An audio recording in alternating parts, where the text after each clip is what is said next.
Mes amis, il y a des moments dans la vie qui nous déconcertent. Tout semble parfait, et soudain, tout s'arrête. Un projet florissant perd son budget, ou une relation que l'on croyait éternelle se fissure. Nous appelons cela une crise, et nous désespérons. C'est exactement ce qui s'est passé aux noces de Cana. Au milieu d'une fête où tout le village devait se réjouir, l'élément le plus important, le vin, est venu à manquer. Dans la société juive, le vin n'était pas une simple boisson. C'était le symbole de la joie et de l'abondance. En manquer signifiait que la fête risquait de se terminer dans la honte et le reproche. Quel est le moment que vous craignez le plus au milieu du banquet de la vie? C'est quand ce qui était évident disparaît. Marie, la mère de Jésus, ne s'est pas laissée gagner par la panique face à ce manque. Elle s'est tournée vers Jésus et a ordonné aux serviteurs, « Faites tout ce qu'il vous dira », en grec, poieo. Ce mot ne signifie pas simplement hocher la tête, il signifie mettre en œuvre un plan d'action concret dans la réalité de sa vie, Jean 2h5. Nous pensons souvent que lorsque le manque survient, la vie est finie.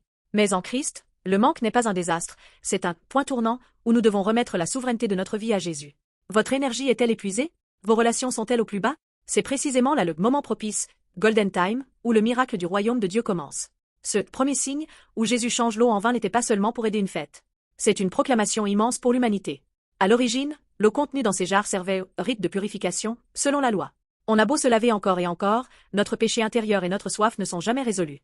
Jésus a transformé cette vieille vie fade comme de l'eau en un vin de joie. Cela préfigure le sang qu'il versera plus tard sur la croix. La mort et la résurrection de Jésus-Christ sont l'événement qui transforme nos vies pleines de manque en un festin de vie éternelle. Le vin du monde finit par s'épuiser, mais la vie que Jésus donne ne tarit jamais. Vivez-vous un épuisement professionnel ou personnel en ce moment? Invitez Jésus dans ce lieu de manque. Reconnaissez votre impuissance, et faites ce qu'il vous dit. Alors, votre vie dépassera la honte pour devenir une maison de fête débordante de joie céleste.